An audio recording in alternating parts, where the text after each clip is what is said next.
Ons is besig met 'n reeks wat ons noem gewoontes wat vorm. En ons kyk na gewoontes of dissiplines wat ons kan help, geestelike dissiplines, wat ons kan help in ons reis saam met God.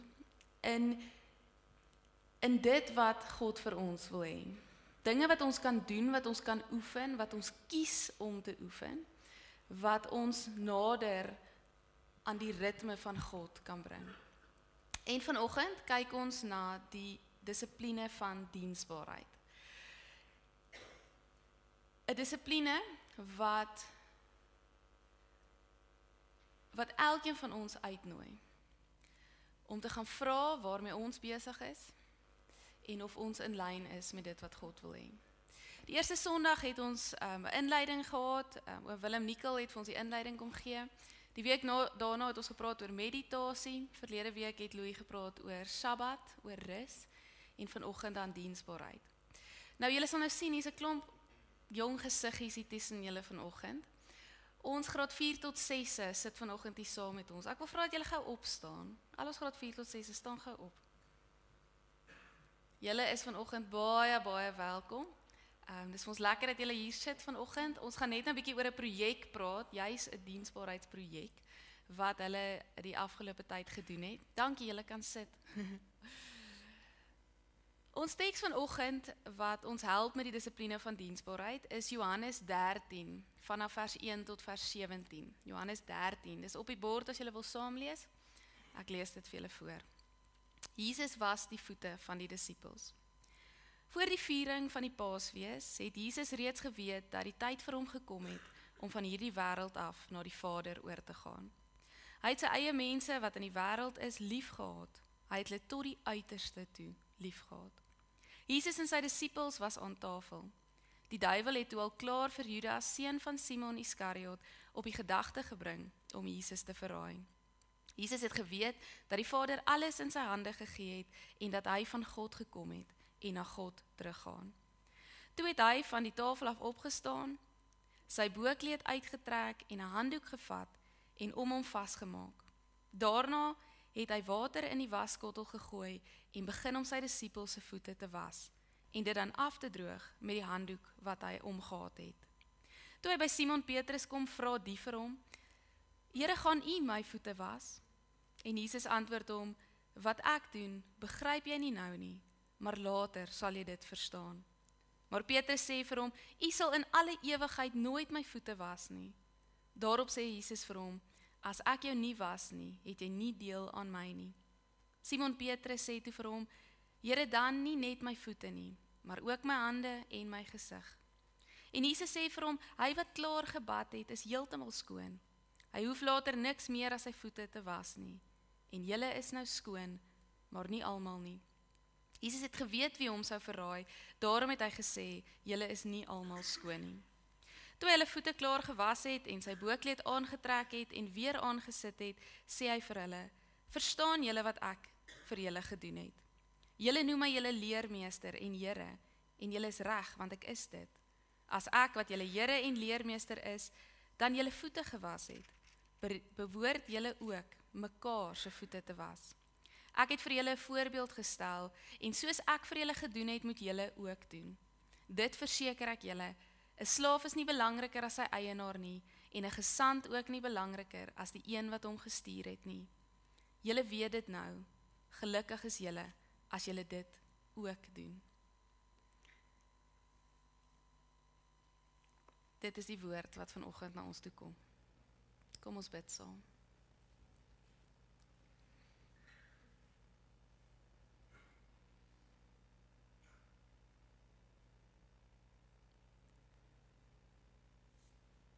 Ons God wat liefde is, Here, ons weet U is hier. Here, en ons is so dankbaar dat ons nie daaroor hoef te wonder of te twyfel nie. Here, ons weet U is liefde en die liefde is oneindig en dit is vir ons. En daaroor hoef ons ook nie te wonder of te twyfel nie. Here, ons dank U dat U vir ons die geleentheid gee om die woord te kan lees. Here, om in die woord te leer dat U genade is. Here, dat U diensbaar is. Here, ons dankie dat ons kan insig kry. Here, dat as ons U woord lees, dat ons kan hoor wat U vir ons lewe wil hê. Here, ons vra dieselfde vanoggend. Dat as ons nou praat oor U woord, Here, dat U ons gewoel en ons besig wees sal kalm maak. Here, dat ons 'n rustigheid en 'n vrede sal kry sodat ons kan hoor. Sodat ons kan leer. Here, sodat ons U beter kan leer ken. Here, ons dankie vanoggend dat ons hier kan sit met oop harte. Here, maar ook met ons gebrokenheid. Dankie dat U ons aanvaar nes ons is. Here, dat U ons ontmoet waar ons is. Here, ons bid ook vir elkeen wat nie vanoggend hier is nie. Ons bid dat U daar ook vrede en vreugde en liefde sal gee. Here, ons vra dit alles, omdat ons weet dat U groot is. Amen. In hoofstuk 17 van Johannes se evangelie gebeur daar iets. 'n drastiese draaipunt. Tot op daardie punt het Jesus elke een wat op sy pad gekom het, gedien. Maar op hierdie stadium, teen Johannes 17, het die Jode hom verwerp. Hy was toe nou nie hulle gewenste Messias nie. En hier begin Jesus sy bediening draai vanaf 'n publieke bediening na 'n meer intieme bediening met aan sy geliefde disippels. En ons hoor dan hierdie afskeidsgesprekke wat Jesus met sy disippels het. Hierdie oordrag van lesse wat die disippels staande moes hou wanneer Jesus nie meer by hulle is nie. Johannes 17 vertel ons wat gebeur die aand voor Jesus se kruisiging. Ons lees dat hy reeds weet dat sy dood voor hom lê en dat in plaas daarvan dat hy besig is met verwyte en met seer en met die kommer oor die komende lyding, lees ons iets anders. Ons lees, Jesus is besig met sy liefde vir die disippels. In die laaste ure voor sy dood, wys hy weer en weer vir sy disippels dat hy hulle liefhet. En wat hier in Johannes 17 gebeur, is seker een van die kragtigste illustrasies van hierdie ongelooflike liefde. Ons weet dat Jesus vanaf Betania of in daai omgewing na Jerusalem toe stap vir die laaste week van sy lewe. En tussen Betania en Jerusalem lê daar net sand. Sand en sandale en stof en sweet het gemaak vir baie vuil voete. Nou die Joodse tradisie was dat elke huis 'n pot water by die voordeur gehad het en dat gaste se voete daar gewasse word deur 'n slaaf voordat hulle in die huis kon ingaan. Grootliks om hulle voete skoon te maak na 'n lang stowwerige reis, maar ook om iets te sê oor hulle reinheid. Reinheid was altyd 'n groot tema by die Jode en dit het baie gesê oor hulle verhouding met God. So voete was gelyk aan geestelike reinheid. Nou hierdie voete was slegs gedoen deur die laagste slaaf van die huis. Dit was werklik beskou as die laagste werk wat jy kan doen. Want dit is 'n aaklige werk, sal ons vandag nog sê. So slawe moes hulle self op hierdie manier verneder. Nou lees ons in Exodus en Levitikus dat 'n slaaf nie gedwing kan word om dit te doen nie. Dat hierdie werk so vernederend en so laag is, dat as 'n slaaf sou weier om iemand se voete te was, sy eienaar niks daaromtrent sou kon doen nie. So nou sit die disippels in die bovertrek en hulle wag dat Jesus die nagmaal instel. Maar voor dit kan gebeur, moet hulle voete eers skoon gemaak word, want dit is wat die reinheidswette bepaal. Maar daar was geen slaaf om dit vir hulle te doen nie. So die atmosfeer kan amper half aangevoel word, want iemand moet nou iets doen en iemand moet nou iets sê, maar almal bly stil. Baie keer as ek in 'n groep vra wie wil vir ons bid, dan kyk almal dadelik afgrond toe, sodat hulle net nie met my oogkontak maak nie, sodat ek hulle net nie vra nie.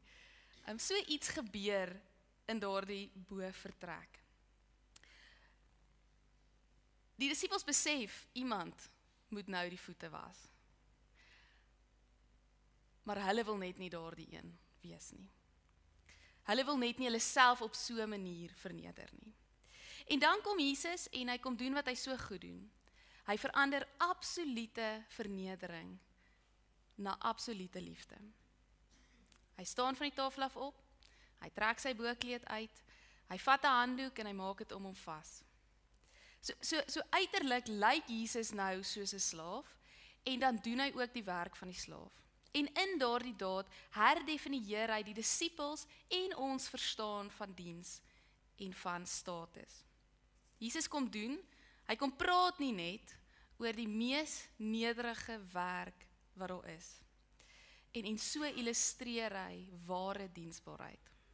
En sy gewilligheid om op hierdie manier te dien, om tot die dood toe te dien, roep die disippels dan op om 'n soortgelyke lewe van diens te leef.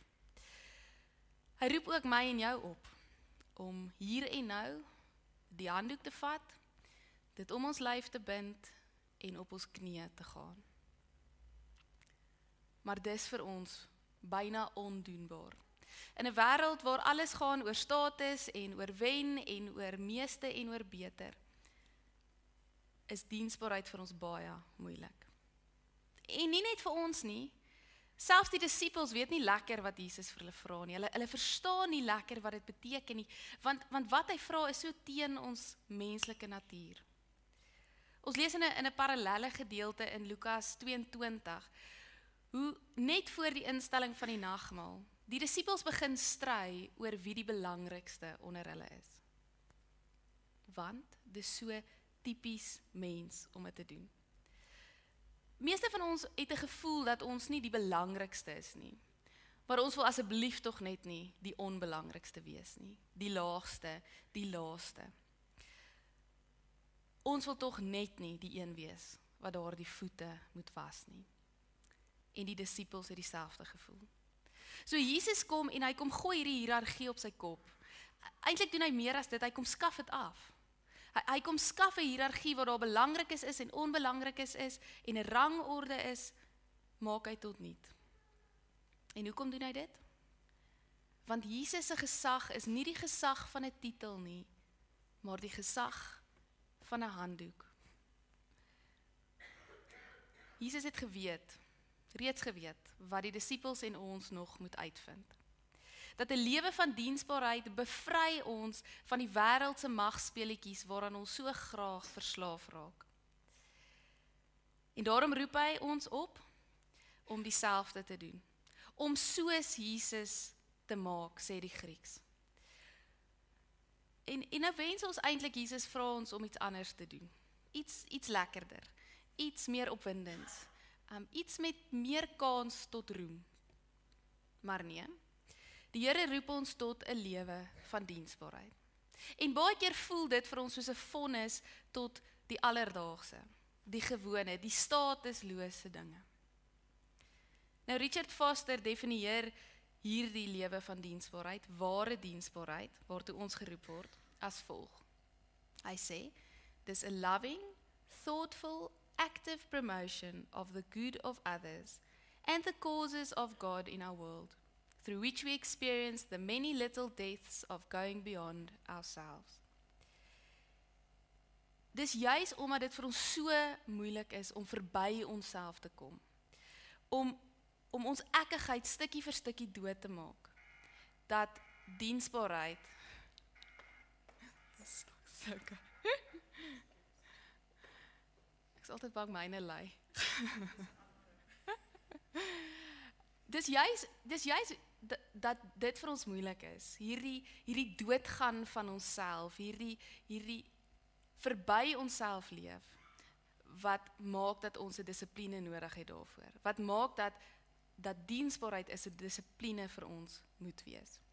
Iets wat ons moet oefen, 'n gewoonte wat ons moet kweek, want dit kom nie natuurlik na ons toe nie, maar selfs dit maak die roeping, die oproep daarvoor, nie minder dringend nie. Nou Foster sê, behalwe vir ons roeping, het diensbaarheid nog 'n groot voordeel. Hy meen dat geen ander dissipline, of gewoonte, of aksie, bestaan, wat ware nederigheid so ongesiens in ons harte laat insluip nie. Hy sê diensbaarheid is die een ding wat ons in staat stel om daardie ongelooflike eienskap van Jesus te ontdek. Nederigheid. Een van die vrugte van die Gees. Een van die eienskappe wat ons makliker op hierdie aarde laat stap. Want dis so, arrogansie bekruip ons baie keer soos 'n dief in die nag. En dit maak ons voete baie swaar op hierdie aarde. Maar diensbaarheid help ons om ons arrogansie, ons ekkigheid, wat ongelukkig deel is van elkeen van ons storie, op een of ander manier te laat bedaar. En ons te laat fokus op dit wat werklik belangrik is. Ons reis saam met die Here. En dis juis ons diensbaarheid, hoe ons teenoor mekaar leef, wat essensieel is, as ons 'n autentieke geestelike lewe wil hê. Goed. So as ek weet dat God 'n lewe van diensbaarheid van my vra, en as ek weet dat dit groot voordeel vir my inhou, dan is die volgende vraag, hoe? Hoe oefen ek diensbaarheid? Hoe kweek ek 'n diensbare hart? Ons kan nou hier uitstap en mekaar se voete was en sê dat ons nou gedoen het wat Jesus gedoen het. En dit sal nie sleg wees nie, maar dit sal ook nie genoeg wees nie. Want wat Jesus van ons vra is 'n lewenstyl. Diensbaarheid is nie 'n lys dinge of regulasies wat ons kan doen, wat ons moet nakom nie. Daar is nie 'n reëlboekie waar ons diensbaarheid kan meet of kan aftik nie. Jesus sê, 'n diensbare hart moet die anker wees van waaruit jy jou lewe benader, jou elke dag. Hy sê dit moet die verwysingsraamwerk wees, die hoek wees van hoe jy jou lewe bekyk en hoe jy jou lewe betree. Bernard van Clairvaux sê, die les is dat as jy die werk van die profeet wil doen, jy nie 'n scepter nodig het nie, maar 'n skoffel. Waarvan Jesus hier praat, is selfs meer as om net die skoffel te vat, of die handdoek te vat, of die daad te doen. Dit gaan oor 'n spesifieke gesindheid teenoor mense. Dis wat Jesus bedoel. Want ons diensbare dade kan baie keer baie leeg wees, baie oppervlakkig lyk. Van buite af kan diensbaarheid baie blink vertoon, maar dis presies dit. Dis vertoon, of pretensie, of selfs manipulasie. Ons diensbaarheid gaan baie keer oor wat op die telbord staan, die resultate, die grootheid, die erkenning, die voordeel wat dit vir ons inhou. Ons diensbaarheid gaan baie keer oor ons eie selfsug. Ons dien net wanneer ons lus is om te dien en nie andersins nie. Ons diensbaarheid gaan baie keer oor iets wat uit onsself uitkom en nie iets wat van God afkom nie. Nie God se fluisterstem wat vir jou sê, jy moet op 'n spesifieke plek, op 'n spesifieke manier betrokke raak nie. Daardie fluisterstem ignoreer ons graag. En dan doen ons maar net iets om iets te doen. En dit is ook leeg. So wanneer ons nou oor ware diensbaarheid praat, die tipe waartoe God ons roep, dan moet ons altyd in ons agterkop bewus wees en fyn luister na ons intensies. Want dit op die ou einde is die toets vir ware of valse diensbaarheid. En nog voordat ons kan begin praat oor ons groot en indrukwekkende liefdadigheidsprojekte buite in die wêreld, moet ons eers begin op wat Foster noem, die markplein van ons eie lewe. Ware diensbaarheid neem vorm in die hier en nou van ons elke dag. In hoe ons teenoor mense optree. Selfsugtig of diensbaar. Ons glo baie keer dat hoe nader ons aan God kom, hoe verder beweeg ons weg van die mense af. Die teendeel is waar. Dat hoe nader ons aan God kom, hoe nader ons aan mense kom, is eweredig. Dat sodra ons onsself oopmaak vir mense en ons harte oopmaak en by mense uitkom, kom ons by God uit. Margaret Silf sê, when we open our hearts experience to each other in trust, we are entering on holy ground, where there is no place for comment, criticism or correction. but only for a response of loving acceptance. On this holy ground, God in me is listening to God in you. So kom ons kyk, waar is die plekke en wat is die dinge wat ons kan oefen sodat ons ook diensbaarheid in ons hart kan laat ontkiem. In die eerste plek kan ons diensbaar wees in die klein dinge. Bonhoeffer het baie sterk gevoel oor aktiewe hulpvaardigheid. Met ander woorde, hy sê dat 'n Christelike gemeenskap nooit moet huiwer om mekaar in die klein dingetjies te help nie. Hy praat hier veral van die dinge wat baie keer vir ons soos tydmors voel en baie keer frustrasie veroorsaak. Byvoorbeeld, om geduldig agter 'n bejaarde persoon of 'n leerlingbestuurder te ry en hulle nie angstig te maak met jou gejaagdheid nie. Soos om 'n swanger vrou of 'n persoon met gebreke of 'n siek persoon voor jou in die diskem ry te laat staan. Of om die ekstra moeite te doen om maar 'n pakkie by iemand te gaan optel wat jy namens iemand na iemand anders toe moet vat en wat niks met jou te doen het nie en net moeite van jou verg. Of om by jou buurman wat jy nie van hou nie te gaan stil staan en hom te help met iets al bring dit jou niks in die sak nie. Of om by jou ouma of jou oupa te gaan kuier. Of jou pa en jou ma en teen hulle pas en op hulle manier tyd saam te spandeer. Of om jou vriende se huilende babas en skreeuende kinders te trotseer, omdat dit goed is vir julle verhouding. Julle sien, die groot dinge verg groot opoffering vir 'n oomblik, maar die alledaagse, klein, gewone dinge verg konstante opoffering, en dit is ware diensbaarheid. 'n tweede plek waar ons diensbaar kan wees, is hoe ons oor ander praat. Ware diensbaarheid is om ander se reputasie te beskerm, om hulle naam te beskerm. En hierdie is iets wat ons moet oefen, want skinder en laster maak verhoudings vrot. En al die takke wat uit hierdie verhoudings uitspruit, word ook vrot daardeur. Om die gewoonte aan te leer om jou tong te byt, voordat jy agter iemand se rug hulle verneder, is 'n diep en 'n blywende diens wat ons aan ander kan gee. Dit is die tipe diens wat die Here van ons vra. 'n derde belangrike diens wat ons kan lewer, is die diens om gedien te word. Toe Jesus die voete van die disippels begin was, het Petrus in die grootste, sterkste ontkenning in Grieks, die sterkste nee geweier dat hy dit doen. Hy wou nie hê dat sy leermeester so laag moet daal nie. Dit klink asof hy groot nederigheid gehad het, maar eintlik was dit gesluierde trots. En ons lei ook baie keer daaraan. Jesus se diens kom beledig, kom bedreig Petrus se verstaan van status. As hy die leermeester was, hy wat Petrus is, sou hy verseker nie voete gewas het nie. Maar Jesus kom en hy verduidelik aan hom dat soms is dit 'n diens om 'n diens van ander te aanvaar. Dis 'n teken van vertroue om iemand jou te laat dien as dit is wat hulle wil doen. Jou finansiëel te help. Iets namens jou te doen. Iets namens jou te betaal. Iets vir jou te gee, groot of klein. Ons trots maak baie keer dat ons sulke geskenke nie kan aanvaar nie, wanneer dit eintlik 'n diens van ander is.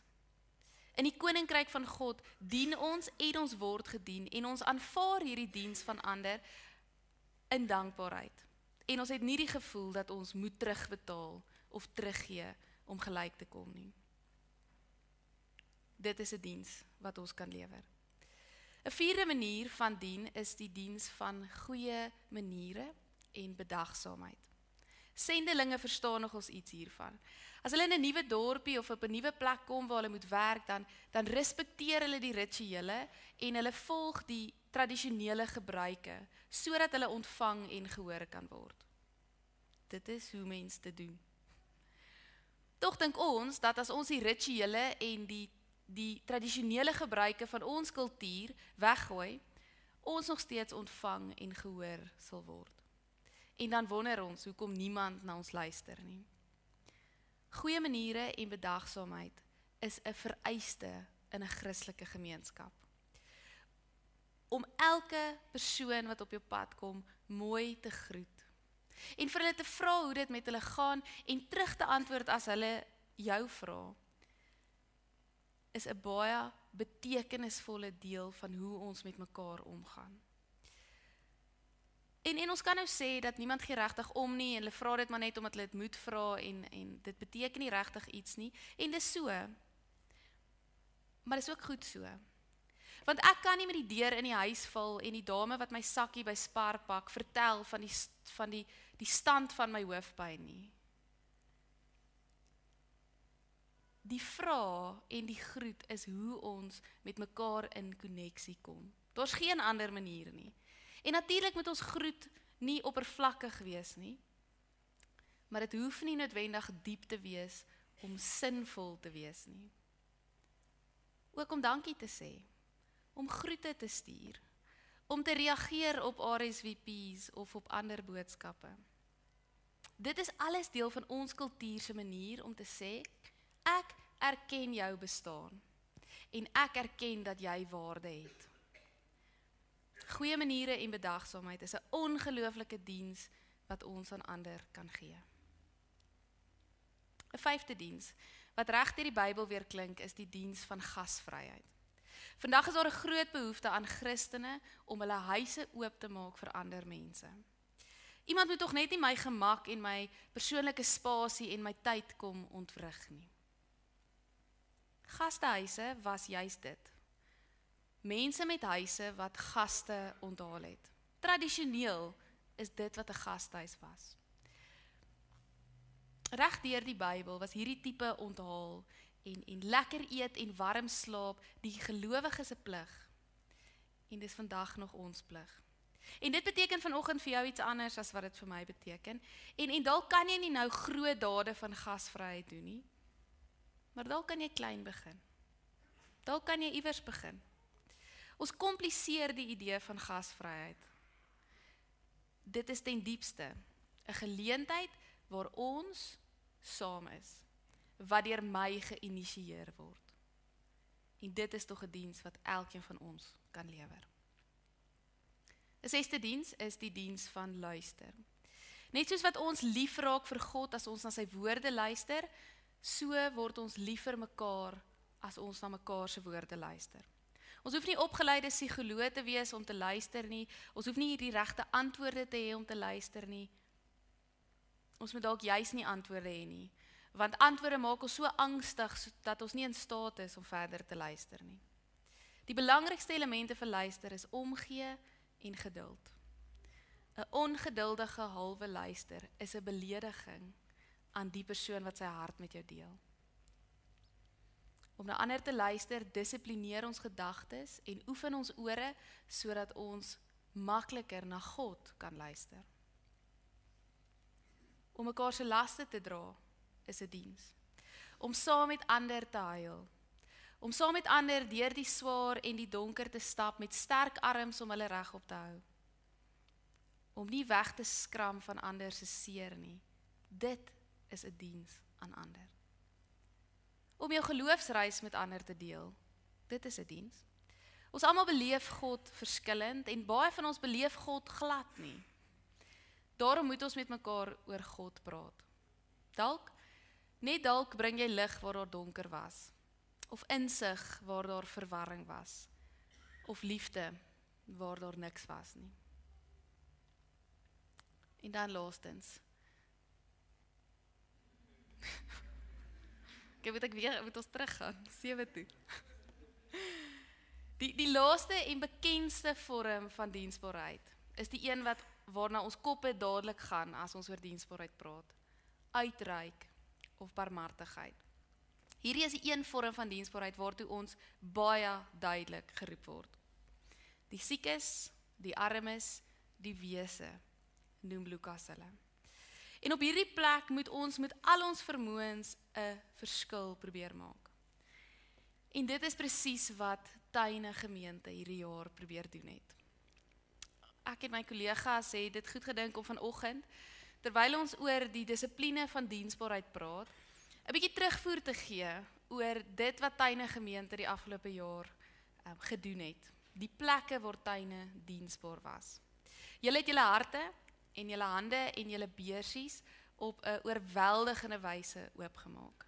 En as gevolg daarvan kon ons in Rustenburg 'n groot verskil gaan maak. En hier is 'n paar plekke waar ons dit gedoen het. Grace Help Center is een van die plekke in Rustenburg waar kinders wat in pleegsorg is, plek van veiligheid. So kinders wat weggeneem is uit hulle huise uit as gevolg van slegte omstandighede, gevaarlike omstandighede, of iewers gelos is op 'n ashoop. Hierdie kinders word hier gehuisves. En ons het maandag soontoe gegaan en met hulle gaan speel. Ons het ook die doeke en die babamelk en die kombersies en die baba kleertjies wat julle vir ons gebring het na hulle toe gevat. En dit het 'n groot verskil daar gemaak. Ons help die huis ook maandeliks met brandstof en die projek gaan voort elke maandag. Dan die projek wat ons graad 4 tot 6 hierdie jaar uitgedink het. 'n Rukkie terug voor die winter het die graad 4 tot 6 na ons toe gekom en gesê hulle wil 'n projek loods waar ons geld gaan insamel vir skoolskoene vir kinders wat gedurende die winter nie skoolskoene het nie. En as gevolg van julle bydraes en die kinders se fondsinsameling het ons 206 pare skoolskoene vir Laerskool David Brink gevat. Skoolskoene en kouse, amper vergeet ek. Net voor die winter te erg geraak het ons die skoene gevat en 'n groot verskil daar gaan maak. En ek dink ons moet vir julle hande klap gee, terwyl julle almal hier sit.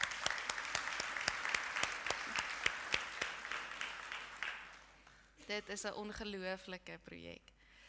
Dan het ons op jeugdag na 'n plekkie gegaan waar daar niks was nie. Nou is daar 'n kleuterskooltjie. En ons het speelgoed wat julle gebring het en skryfbehoeftes en kleertjies, bietjie groter klere, gevat na die kleuterskooltjie, ook kos, dat hulle daar 'n plekkie kan begin vir kinders wat nêrens het om te gaan wanneer hulle ouers in ons huise kom werk nie. En daar is ons weg met baie gelukkige gesiggies, 50 van hulle, wat nou opgelei kan word, opgevoed kan word in 'n veilige plek. En dit is te danke aan julle. Dan is ons bloedskenkprojek al vir 'n paar jaar aan die gang. Ons het hierdie jaar alleen byna 60 eenhede bloed geskenk in die drie skenkings wat reeds verby is. Dit is byna 60 lewens. En dit is julle. Baie dankie. Vanoggend het julle weer 'n kans om dit te doen.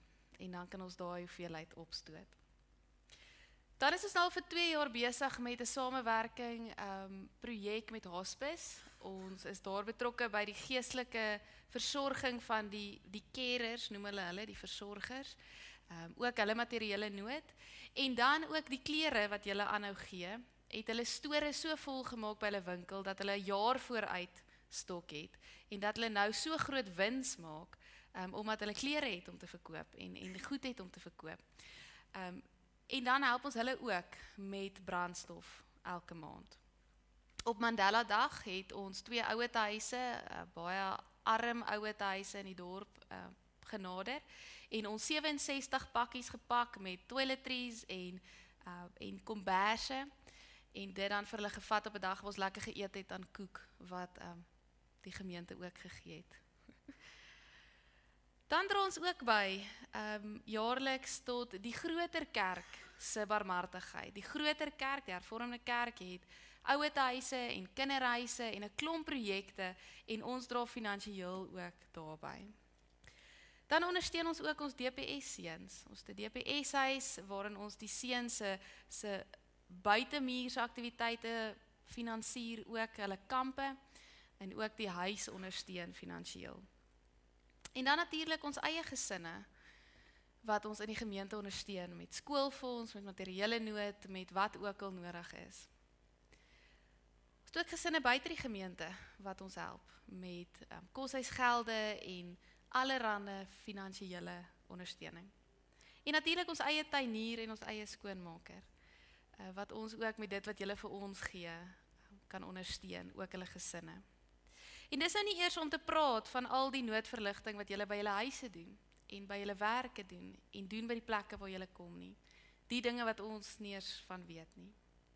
Dit is die tipe diensbaarheid waartoe ons geroep word. Julle het 'n onmeetbare verskil gemaak hierdie jaar. Dankie namens elke een wie se lewe julle verander het. Moet asseblief nie ophou nie. Die nood bly groot in ons dorp. Die vraag vanoggend is nie of jy diensbaar moet wees nie, jy moet. En die vraag is ook nie waar jy diensbaar moet wees nie, jy weet. Die vraag is of jy die daaglikse uitnodigings tot diensbaarheid om jou gaan raak sien. En of jy die handdoek gaan vat, dit om jou lyf gaan bind en gaan afgaan op jou knieë, soos Jesus het. Dit is die vraag. Amen. Kom ons doen 'n stil gebed waarin ons vir die Here vra om ons te wys hoe om dit te doen.